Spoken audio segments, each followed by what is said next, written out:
Good morning. This is Craig Hamilton with the Heaven on Earth Club podcast, and I'm here today with Dennis Merritt Jones. Dennis, how are you today? How are things in Florida? Probably the same as they are where you are, but a lot of sunshine here, but it's all good. It's all good. Yeah, yesterday I was flipping through some Facebook posts and I saw a picture of your dog McDoodle sitting on the couch with the book Art of Uncertainty sitting next to him, sound asleep. So I'm thinking, should we invite him on here and have him? Got it at my feet here. That was I'm gonna give him a pop quiz, later on and see how we did. vicious moment because in the morning I go out there on the back patio and it has a beautiful view of looking over the water and everything. And he climbs up on the sofa next to me, and just crashes out. And so I was rereading The Art of Uncertainty. Believe it or not, I've read that book maybe 3 or 4 times since I wrote it because I need the reminder. So I just sat it down and took the picture with him sleeping there. So it was propitious timing. That was a great picture. Hey, so listen, I'm going to read your bio to our audience here right now, a little bit of it. Dennis Merritt Jones has been on a quest to inspire and lift people to a higher expression of life. His personal vision is to guide people to their purpose, knowing that when one fully awakens to who they are and why they are on the planet, they begin to naturally share their gift with humankind and, in the process, create an enriching life for themselves and the world around them. Dennis has written The Art of Abundance, 10 Rules for a Prosperous Life, Encouraging Words, articles and essays that prove who matters, Redefining Moments, Becoming Who You Were Born to Be, The Art of Uncertainty, How to Live the Mystery of Love and Life, which we'll be talking about today, and The Art of Being, 101 Ways to Practice Purpose in Your Life. These books, Art of Uncertainty and The Art of Being, have been Nautilus Award recipients, which highlight books that offer ideas and options for a better world for everyone. Dennis is a columnist for the Huffington Post and the Science of Mind magazine. Dennis, thank you for joining us today. My pleasure. Thank you. By the way, the subtitle of Encouraging Words is articles and essays that prove who you are matters. Oh, sorry. It's all right. No, that's very important though. It's to prove who you are matters because you do matter. Everybody watching this video cast matters. Yeah. More than they really realize. Yeah, I reading your books, there's always the title and the subtitle. And one is sort of an invitation and the other one is the promise, it seems to me. So and so I wanted to start with that with you. It's like this book that we're talking about today is called The Art of Uncertainty, How to Live in the Mystery of Life and Love It. So I wanted to ask you about that subtitle. How is it relevant today? And what's the difference between living in uncertainty and living the mystery of life? Well, I wrote the book in 2011, I think, something like that. It was quite a while ago. And the theme of uncertainty was as demanding for people to have the ability to explore that as it is today, but it's become more obvious today because of this pandemic. I think we're all living on the edge of uncertainty. And my goal was then and is to now, help people move from a sense of uncertainty to a sense of living in the mystery. And there's a difference between the two. I mean, life is uncertain at its best. It always has been, always will be. And when we think about it, we came from the ethers of who knows where, and we land in these bodies, these garments of flesh and bone, which are nothing more than a biodegradable, disposable, carbon-based vessel that we ride around in until it's time to leave. And then we eject and go back into the ethers from which we came. And that in itself is quite a mystery. Nobody knows But what's important is the fact that between the time we get here and the time we leave are no less a mystery. Every moment is a mystery. The problem is that people, when they face life viewing through the eyes of uncertainty, it draws up fear and anxiety and a duplicity of mind. Whereas if we could approach life as a mystery, we would be able to step to the edge of it with piquing our interest and knowing and thinking and believing there's something more to know and something more to experience rather than something to fear and push away from. That's awesome. I love that. You know, I was another thing I was reminded of when I was reading your books was something I heard again Reverend Michael Beckwith say. I was in Westlake at a meeting, and I heard him say, "This is what your books reminded me of." And I'll probably misquote him here, but Reverend Michael Beckwith said, "There is a you inside of you that no one can stop, not even you." And for me, when I read your books, it's about that. You know, it's about finding the you that is you, that nothing can stop. And what your books seem to do is provide tools to unlock that you that's you, and then to get the tools to live that life. Yeah, and it's a journey we're all on. You know, I mean, myself included. The book I wrote after your the Art of Uncertainty is called "You're Redefining Moments: Becoming Who You Were Born to Be," and that book is really about the journey you're just describing, finding your way back to the real you, the you were the moment you were born, before the world got a hold of you and started covering you with all kinds of opinions and judgments and labels. And so, yeah, that book is dedicated to that idea. I think that at the center of every book I've ever written is the same core idea, is steering the reader back to that place of authentic self, that place of authentic being, where they realize they're circling back now around to the Art of Uncertainty. They're part of the mystery of life, because the universe is expanding at the speed of light. Nobody, knows where it's going. Even the universe knows not where it's going, but it's a mystery as to where it's going. And when we can align with the idea that we're part of that mystery rather than apart from it, we're able to fall into it with trust and faith, knowing that there's something within us greater than us that knows what to do and how to get us there. Yeah, and we talk about the arrive in one of your books, on this book, The Art of Uncertainty. You mentioned that the ride through life is often a projection of the same images day after day, and we become prisoners to the known. How does that prison work in the way it relates to uncertainty? It seems to me that prison keeps us in a reactive mode. Yes. Creative mode. It's safer there, though. That's, I use an example in the story in the book about my daughter when she was a toddler. I used to read her the same book over and over and over and over again. The bear that ate the strawberry, the mouse that ate the strawberry. And she insisted on reading that every night. And that's because, and I realized after the fact, that's because she knew the answer. She knew the ending, how it's going to end. And that's what we all want to know, is how it's going to end. We're so attached to the fear of not knowing how the next moment is going to unfold that we live in fear of it rather than opening to it and falling into it with joy and trust. Yeah, so that fear thing, what role does fear play in keeping us from moving forward into that area that most people consider to be uncertainty? Well, fear is an interesting. I'm writing an article right now for Science of Mind magazine, which will appear in September of this year, and the theme is facing the fear, facing your fear.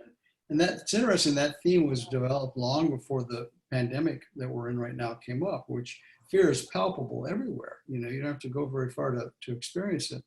Yeah, I find it right here, right here, right now. Sometimes fear is a universal energy that we all have to contend with, and I think the mistake is that many of us think that we shouldn't have fear in our life, or we should try to avoid it. And Craig, is the more you push against something, the more energy you give it. And fear is a dynamic as old as humankind, as old as, I mean, every living creature is hardwired to experience fear, and there's a reason for that. And so this is where mindfulness comes into play, and to be able to step outside of what's going on in the minute and observe it through the rational mind, the non-judgmental mind, and be able to observe what is. Fear is, all fear, if you were to boil it down to its simplest essence, all fear, there's three touchstones I talk about in the book about fear. And the first touchstone is that you can run, but you can't hide from your fear. The acronym false evidence appearing real for fear. I use the acronym forget everything and run. Because that's what people tend to do. When something scary pops up, they spin on their heels, literally, if not metaphorically, and run away from it. We run to the liquor cabinet, the medicine cabinet, the refrigerator, the shopping mall. There's many barges departing down the river of denial on a regular basis. And the problem with any form of denial, of not being willing to face our fear, is that when we come back from that trip, there it is waiting for us to re-engage. So you can run, but you can't hide from it. That's really the first touchstone, is to learn that fear is there for a reason. And the second touchstone around fear that I think is important for people to understand, and it really wasn't a point of arrival for me when I got it, that a lot of the fear and anxiety I had, a number of different things. I had a black belt in fear and worry when I was and what I came to realize through the studies that I've practiced for the last 35 years is that all fear is attached to death, a concern of death, loss of some sort. It's, the fear of a death of our loved one or our own lives. Yeah, that's rational fear. But also fear of the death of our bank accounts or our jobs or our relationships, or our lifestyle. Those are all logical things that fear plays a role in.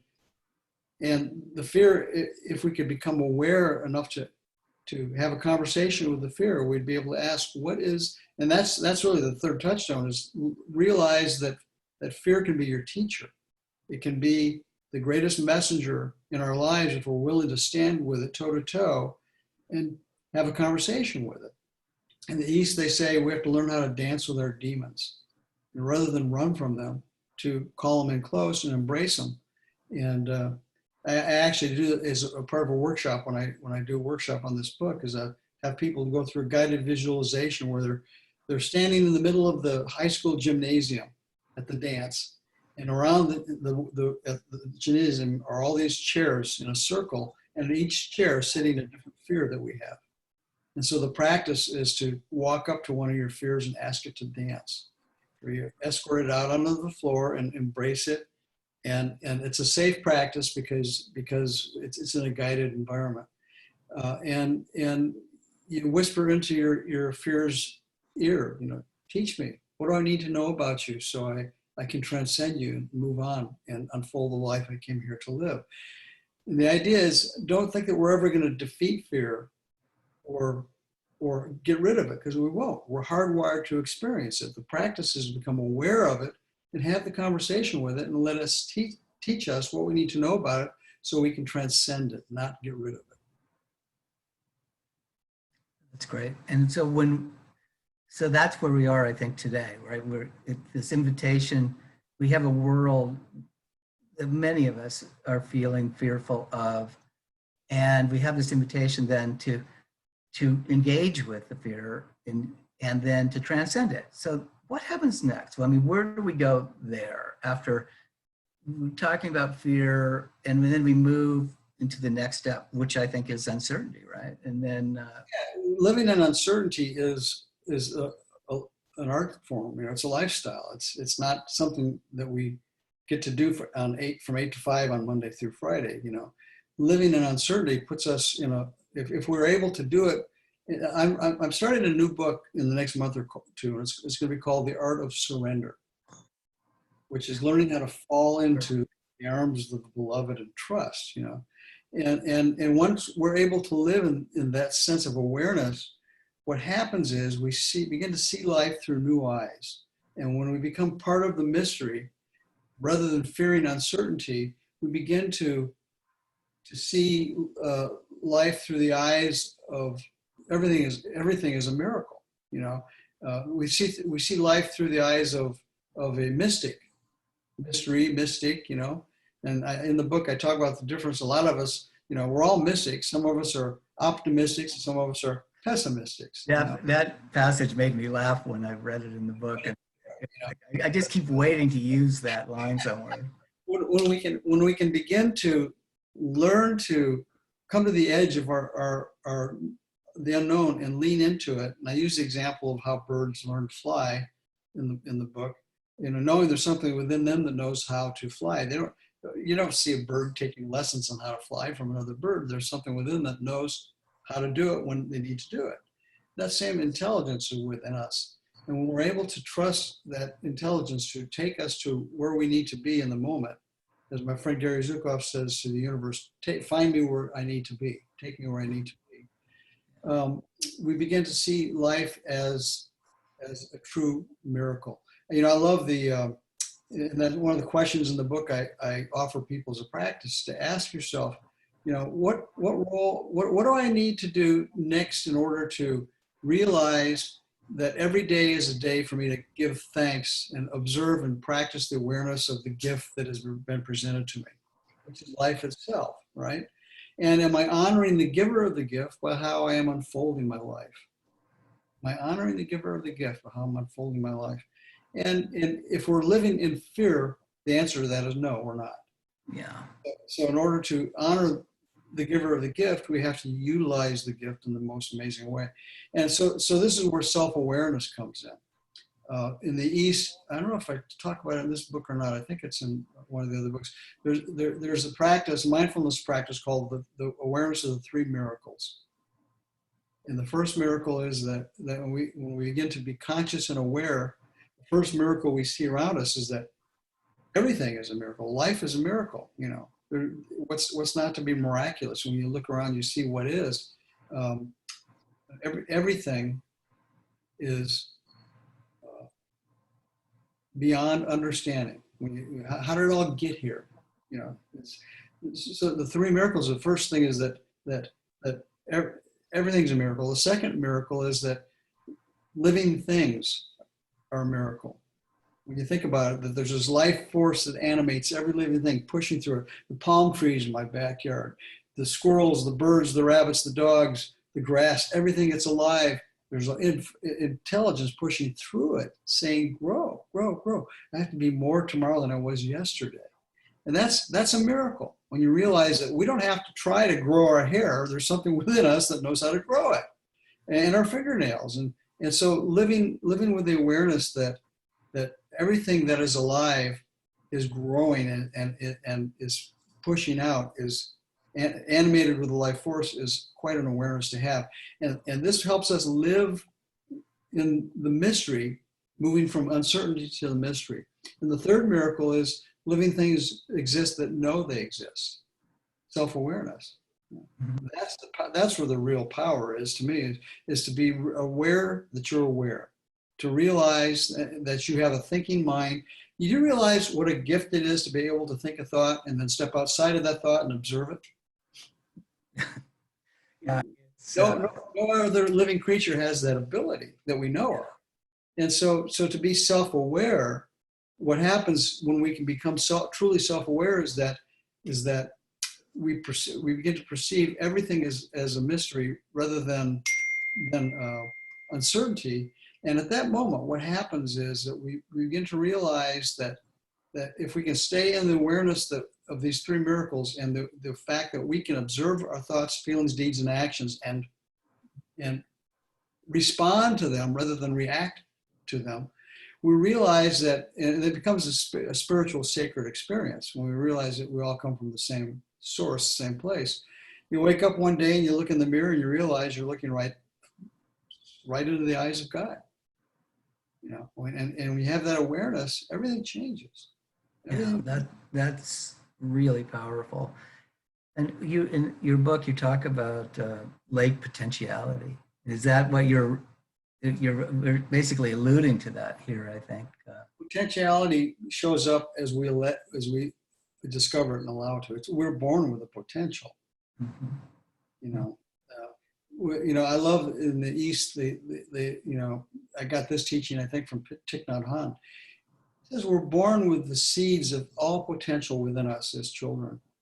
And all potential means the good news and the bad news, the potential for bad things to become and think and do, as well as good things to become and think and do.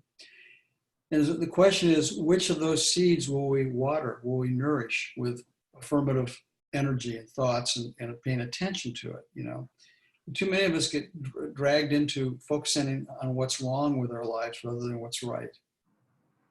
And it's easy to do in situations like what's going on right now. You, as you were saying that, I was thinking there was another illustration in your book. You said the seeds within an apple represented a whole orchard of potential. And I misquoted that obviously, but I was really thought that was a great image for that. Yeah. Within the part is the whole waiting to be brought forward. Yeah. Yeah. Too, the in your book, you start with this premise of leaving where we are, getting to the edge of uncertainty. You give the example of the birds leaving the nest, and you move into this idea of being in the oneness and the idea of potentiality and the need to let go to really get there, and you use mindfulness as the tool, I think, to really become that bridge from reliving day to day the life we've already lived, and then moving into that next stage of the awareness that you were talking about, that you were looking into the mirror of the one, of the oneness. So mindful, it's an important part of your work. So I'm wondering if you might expand a little bit on this mindfulness practice and mindfulness is at the key, at the core of all of it, because what mindfulness does is it helps us come back to the present moment. That's the practice of mindfulness. The word in Sanskrit for mindfulness is smriti. What that means is remember. To remember what? To come back. Remember to come back to the present moment, because that's where our power is. That's where life is waiting for us to show up. You think about it, your body is always in the present moment. It can't be anyplace else, right? But where's our mind a lot of the time? It's either behind us, we're dragging the past along with us, or we're projecting ourselves out into the future. One is usually called resentment, and the other is called worry and fear. And we drag the past behind us, and a lot of times we're attached not just to bad things, but good things too. But the present moment is waiting for us to show up to co-create with the Creator that which will be next. That which would be next, yeah.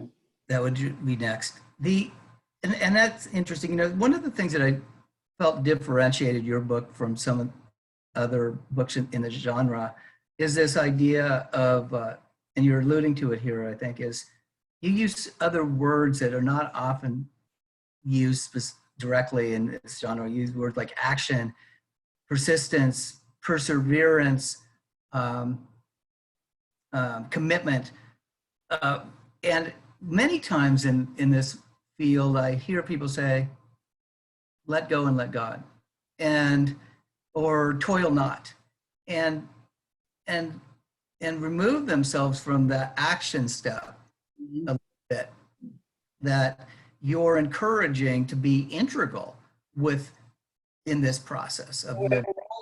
Let's face it, God drops the worms in little babies' beaks, right? But there's a process there that it doesn't happen by magic. We have a role to play. Ernest Holmes in Science of Mind said it so well. And he refers to affirmative prayer as treatment. And the statement is treat, treat, treat, and move your feet, you know. We have a role to play, not just to sit and put our fingers on our belly button and go, oh, life is good, put it. We have a role to participate in creating the destiny that is ours to create. And, you know, in my book, The Art of Abundance, 10 Rules for a Prosperous Life, that's really what that book is about, is realizing that you have to be a participant in the process. Yeah, you know, I did read your book, Art of Abundance, recently too, as we were moving into this day. And I read it in conjunction with Joel Goldsmith's Living Between Two Worlds books. I read them at the same time.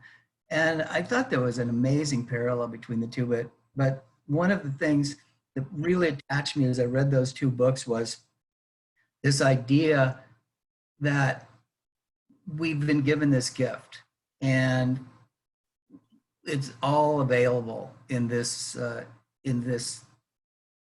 know, I don't want to get too deeply into it, but into this arena, everything is available. And then once we get this gift, there's this amazing fruitage that pours forth. But it's not just for us, it's for us to share with other people. And it comes through in your book, Art of Abundance, that it is the sharing that really creates and amplifies the gift of abundance. It's like We can never really have anything more than we're willing to give. Yeah, I mean, I thought that was, you know, that book, I recommend to everybody read all of Dennis's books, but Well, there's a whole chapter in there on service, you know, Yeah. the need to understand that we're here to serve others as well as ourselves. And it really is in the serving of others that we are served. There's only one of us here. How could it be anything different from that? yeah. And there's really only one of us here. Yeah, so that leads me into this book. You know, you talk about being of service and using these tools that you're talking about, but then you start to use words like sing your song, pay attention to your intention, and listen to your muse all the time. I think that is where you're encouraging us to find the gift that we're giving to the world. I mean, where are we? Well, I think we each arrived here on this planet with a unique gift, unlike any other person on the planet. And the problem, and that circles back around to your Redefining Moments, that book, because that whole book is about steering you back to who you were at the moment you were born, to re-access the awareness of who that being came here to be, because we were set here imbued with certain talents and gifts that were meant to be shared with the planet. And 99% of us have not accessed those talents and gifts and used them. And when we do, we'll discover that life becomes full of ease and grace. And the problem is that we believe, oh, well, here it is. Going back to to the Art of Abundance. The problem is that we were born into a belief system of not enough. And that comes from the belief in shame. And shame tells you you're not enough. Okay, and we're getting bombarded with the message of shame in advertising. Television, you know, television wasn't invented to entertain us. It was invented to sell us stuff. And it was invented to sell us the idea that there's something missing in our life, and until we acquire that thing or that something, there's a piece missing, you know. And that's what shame is. Shame is a belief that I'm not enough, you know. To help kind of give you a baseline for the different, think of guilt and shame as kissing cousins together. Guilt is a feeling that you've made a mistake of some sort, right? And shame is a feeling and a belief that you are a mistake, that you're fundamentally flawed. There's something wrong with you, and you'll be flawed for the rest of your life. And no matter what you do, no matter what you accomplish, no matter how much you get, you're still going to have a hole in the soul that says, I'm not enough. And that's why so many people are living in poverty, if not physically and materially, emotionally, they're poor of spirit because they're operating from a belief that something's missing, that they're not enough. And until that hole in the soul gets filled, and it never will, they'll live from that belief.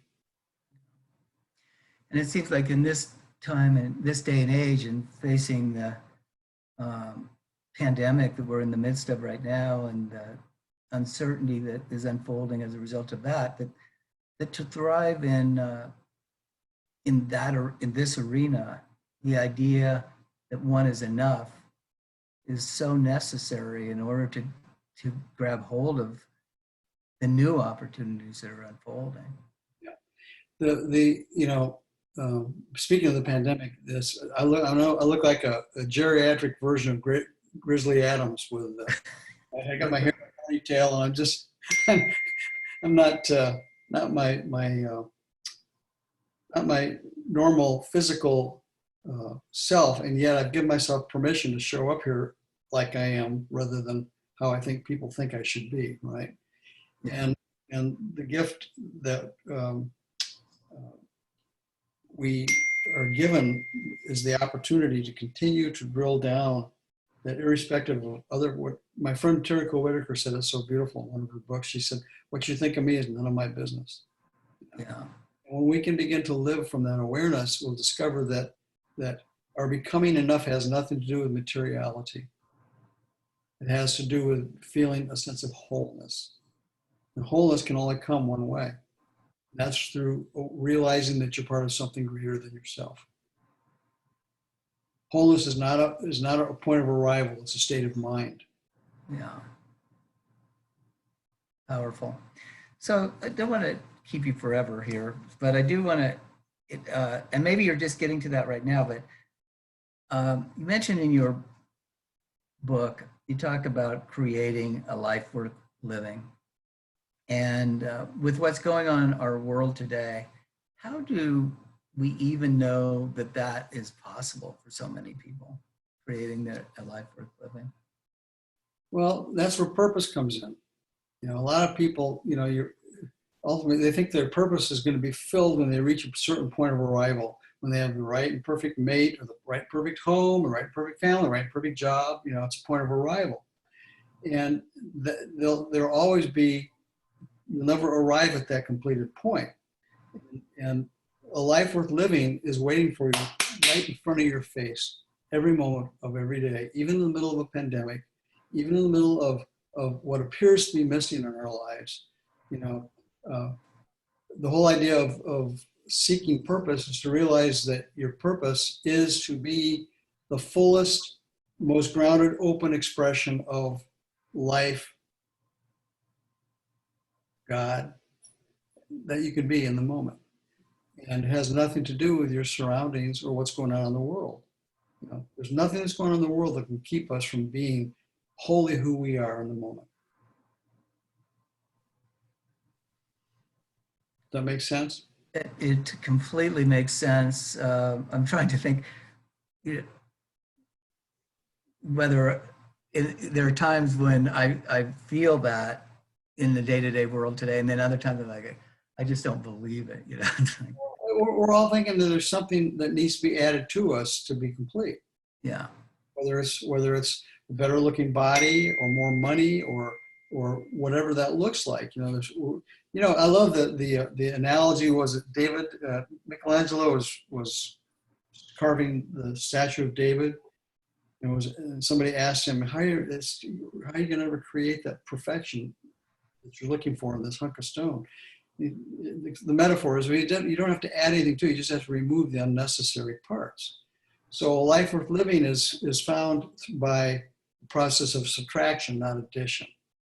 It's about subtracting, peeling away the layers of opinions and judgments and ideas that you should be somebody who than you actually are.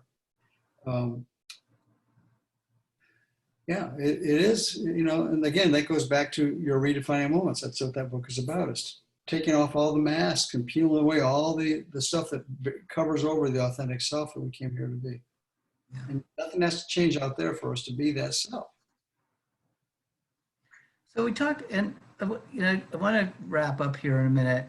but I want to do a couple of things. I'm going to ask you one more question, but then I want to make sure there wasn't anything that we missed out here, give you the opportunity to cover that, and then talk about where people might, it'll be in the notes, but where people might find more about your work.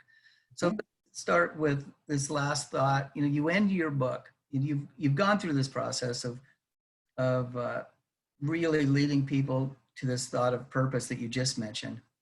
And then you end your book with I want to call it a plea, but that's probably not the right word, the invitation to make the world a better place with this work. And when I look at the pandemic today and the reason I wanted to do this today was I knew you could do this. I wanted to give people a tool for hope as they go through the pandemic, but not only hope, but to emerge from it even stronger and in a better way. Mm-hmm. I think by doing that, it does make the world a better place, and it coincides with the way you end your book. And I say, I think it's in this book, or maybe one of the other ones, when we knock on heaven's door, we're going to be asked two questions. You know, the first question is, did you learn how to love well? Did you learn to love well, unconditionally? And the second question is the world a better place today than it was the day you got there because you were there? If you can say yes to both of those, you'll know your life has been literally on purpose, you know. But to circle back around to your question about what can we give people today, two things. Number one, fear is predominating us. The news, you know, you can't turn on the news and we're being sold fear. And understandably so. We have to be smart. We have to be proactive and responsive to what's going on around us rather than reactive and fearful, you know. But fear, remember this, that fear falls into two categories. Either the fear that you're experiencing is something that is beyond your control, or it's something you have control over. You know, and that all fear is attached to the belief that in loss, as I said, and one of the biggest fears we have is a loss of control. So when fear arises, ask yourself, is this fear something I have any control over, or do I not? And if I do, then I should get to action and take care and take charge of what I need to do to resolve that which is causing fear in my life. If I don't have control over it, then how can I deal with it? I learn how to give it up, literally give it up, not my will, Father, but thine, and trust that there's something within me that knows how to get me through it if I'm willing to stay engaged with life in an affirmative way in the moment.